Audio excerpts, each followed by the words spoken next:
আজি বতৰটো অলপমান ৰোমান্টিক, অলপমান মাংস হলে টকলীয়া টকলীয়া ভাতকেইটা খালো। পিছে উপায় নাই, জানেই নহয় কণ্ডিশ্যনবোৰ। এইবাৰ কলিতা খুৰাক কৈছো, বোলো খুৰা এই ফ্ৰজেন মাংস অলপ চলপ আনি থবচোন, মোকো কেতিয়াবা লাগে 15 তাৰিখৰ পিছত। আনিলেই হয় আৰু দেই, তেতিয়া আৰু মোৰ চিন্তা নাই, যেতিয়াই মন যায় তেতিয়াই মাংসটো খাব পাৰিম। বাৰু উপায় নাই, আজি অৰ্ধ নিৰামিষতে ধৰিছো। একফুটীয়া লেচেৰী মাহ কেইডালমান আছিল, ভাবিলো তাকে ভাজিম, লগত দালি আৰু কণী অমলেট। এহাতে মোৰ জন্মগত পেৰালাইচিছ কুকাৰটোত দালিখিনি পাতি দিলো, লগতে অলপমান নুন দি পেলাই ঢাকনখন মাৰি দিলো। আনহাতে লেচেৰী মাহকেইডালো ভালকৈ পৰিষ্কাৰকৈ ধুই সৰু সৰুকৈ জোখত কাটি ল'লো।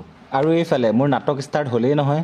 বাৰু এহাতে পাতি দিলোঁ মোৰ মৰম লগা বগী কেৰাহীজনী, গৰম হোৱাৰ লগে লগে দিছোঁ নিৰ্ভেজাল মিঠাতেল অলপ। আনহাতে দালিখিনিতো এটা চিটি মৰাই ল'লোঁ। তেল গৰম হোৱাৰ লগে লগে কেইটিমান জিৰা দিছোঁ আৰু ডাঙৰ ডাঙৰকৈ কাটি থোৱা আলুটো ঢাকনখন মাৰি সিজিবলৈ দিছোঁ। যিহেতু বনাওঁতে টাইম লাগিব, সেই হেতুকে ভাবিলোঁ অলপমান আম খাই পেটৰ পেলুকেইডালকো অলপমান খুৱাই লওঁ। এতিয়া সময় হৈছে কাটি ৰখা এটা সৰু পিঁয়াজ, লগতে কেঁচা জলকীয়া কেইটামান আৰু কাটি ৰখা লেচেৰী মাহকেইডাল দি ভালকৈ লৰাই ঢাকি আকৌ সিজিবলৈ দিছোঁ। আৰু তেতিয়ালৈকে অমলেটৰ কাৰণে ধনিয়া আৰু পকা জলকীয়া এটা কাটি লৈছোঁ। এতিয়া লেচেৰা ভাজিখিনিত পৰিমাণ মতে নুন, অলপমান হালধি গুড়া দি ভালকৈ লৰাই আকৌ ঢাকি সিজিবলৈ দিছোঁ। আৰু তেতিয়ালৈকে ভাবিছোঁ মই অমলেটৰ যোগাৰটো কৰি লওঁ, সেই হেতুকে এটা বইল ডিম পিহনাত পিচি লৈছোঁ, তাতে অলপমান বাটাৰ দিছোঁ, অলপমান পৰিমাণ মতে নিমখ আৰু কাটি ৰখা ধনিয়া আৰু পকা জলকীয়াখিনি দি ভালকৈ মিহলি কৰি লৈছোঁ। আৰু এইফালে মোৰ লেচেৰা মাহৰ ভাজি অলমষ্ট ৰেডি হৈ গৈছে। ভাজিখিনি কাঢ়ি একেটা কেৰাহীতে দালিখিনি চম্ভাৰ মাৰিম বুলি ভাবিছোঁ, সেই হেতুকে অকণমান ভকভকীয়া উতলা গৰম পানী দি কেৰাহীটো তেনেকৈ আউখালি লৈছোঁ। পানীখিনি পেলাই গৰম হোৱাৰ পিছতে আকৌ নিৰ্ভেজাল অলপ মিঠাতেল দিছোঁ। মিঠাতেল দিয়াৰ পিছতহে ভাবি আছোঁ যে দালিখন অকণমান টেঙা হ'লে খাই ভাল লাগিলে হয়।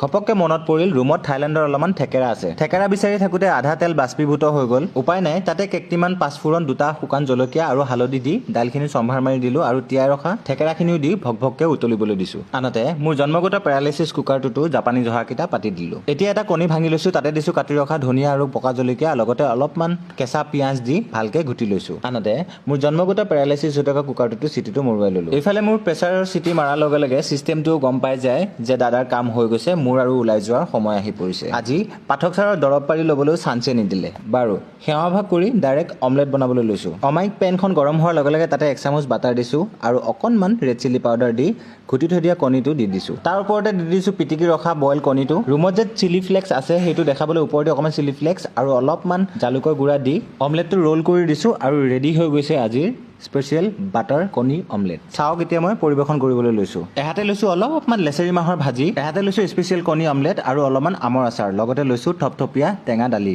দেখিয়ে খাং খাং লাগিছেনে নাই বাৰু? আহক এতিয়া অলপ অভাৰ এক্টিং চাওঁ। জাপানী জহা চাউলৰ ভাত আৰু থেকেৰা টেঙা দি বনোৱা থপথপীয়া টেঙা দালিৰ লগত ধুনীয়াকৈ সানি লৈছোঁ আৰু অন্নমুঠি দিয়াৰ কাৰণে ভগৱানক অশেষ কৃতজ্ঞতা জ্ঞাপন কৰি গিলিবলৈ আৰম্ভ কৰিছোঁ। মুখৰ এক্সপ্ৰেশ্যনতে গম পাইছে নহয়, আৰু বেলেগকৈ কিবা ক'ব লাগে নি আৰু?